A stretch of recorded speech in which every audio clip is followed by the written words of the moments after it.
خوش آمدید دوستو، ہم نے اپنی پچھلی ویڈیوز میں ڈائنوساروں پر بننے والی کئی موویز پر بات کی ہے۔ 1914 سے شروع ہونے والے اس سلسلے کو ہم 1993 میں ریلیز ہونے والی block buster movie Jurassic park تک لے آئے تھے۔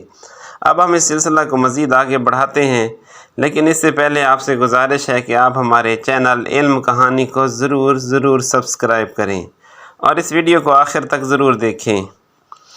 تو دوستو، جراسک پارک کی بے انتہا کامیابی کے بعد اگلے 4 سال میں کافی ساری موویز ریلیز کی گئیں جن میں ڈائنوسارز کو دکھایا گیا، جن میں ٹی وی کے لیے بنائی گئی پری ہسٹیریا سیریز کی 3 movies, Tammy and T Rex Carnosaurs series کی 2 موویز اور Theodore Rex live action movies ہیں، جبکہ We're Back a Dinosaur Story اور The Land Before Time series کی 4 موویز شامل ہیں۔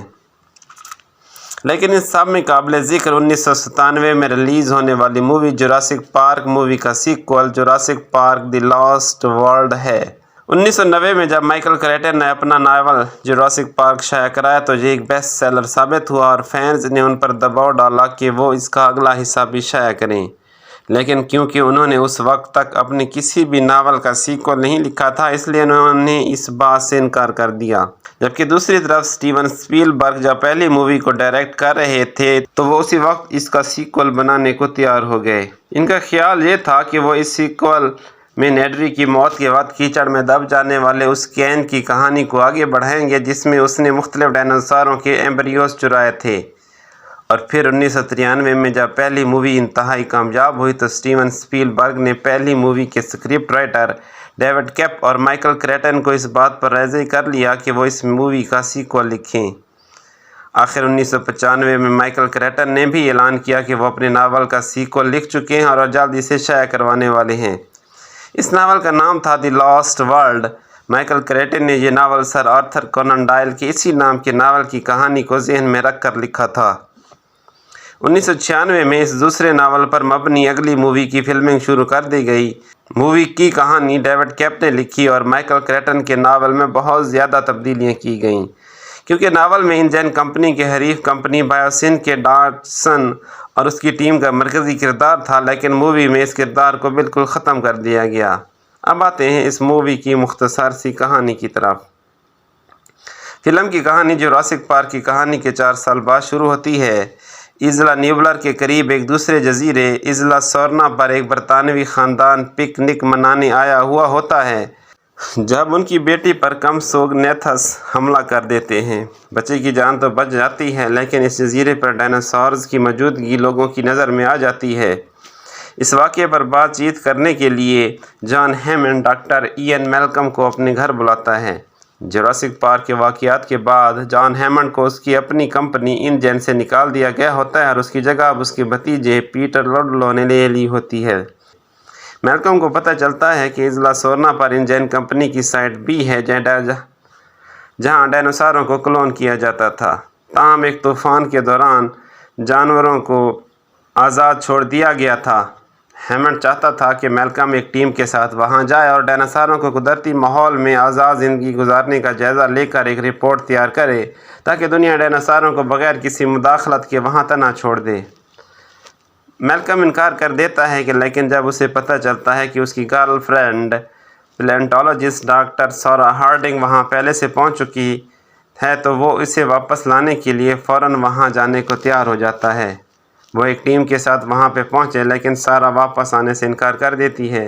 اس سے بھی بڑا جھٹکا میلکم کو تب لگتا ہے جب اسے پتہ چلتا ہے کہ اس کی بیٹی کیلی بھی ایک ٹریلر میں چھپ کر ان کے ساتھ پہنچ چکی ہے۔ دوسری طرف ہیمنڈ کا بھتیجا پیٹر شکاریوں کی ایک ٹیم کے ساتھ ڈائنوساروں کو پکڑنے کے لیے وہاں پہنچ جاتا ہے۔ میلکم کی ٹیم کو اندازہ ہو جاتا ہے کہ پیٹر کی ٹیم ڈائنوساروں کو پکڑ کر سین ڈیاگو لے جانا چاہتی ہے تاکہ وہاں ایک اور جراسک پارک بنایا جا سکے۔ وہ قید کیے گئے ڈائنوساروں کو رات کے اندھیرے میں آزاد کر دیتے ہیں اور ایک زخمی ٹی ریکس کے بچے کو ٹریلر پر لے آتے ہیں تاکہ اس کا علاج کر سکیں، لیکن ٹی ریکس کا جوڑا اپنے بچے کو لینے آ جاتا ہے اور اس دوران وہ ٹریلر کو تباہ و برباد کر دیتا ہے۔ میلکم کی ٹیم کو پیٹر کی ٹیم بچا لیتی ہے اور ٹیمیں اکٹھے کام کرنے پر مجبور ہو جاتی ہیں۔ وہ انجن کی ایک پرانی بیس پر جانے کا فیصلہ کرتے ہیں تاکہ مدد کو بلا سکیں۔ راستے پر پہلے ان پر ٹی ریکس کا حملہ ہوتا ہے اور بعد میں ویلاسی ریپٹر کا ایک گروہ ان پر حملہ کر دیتا ہے۔ کافی سارے لوگ مارے جاتے ہیں۔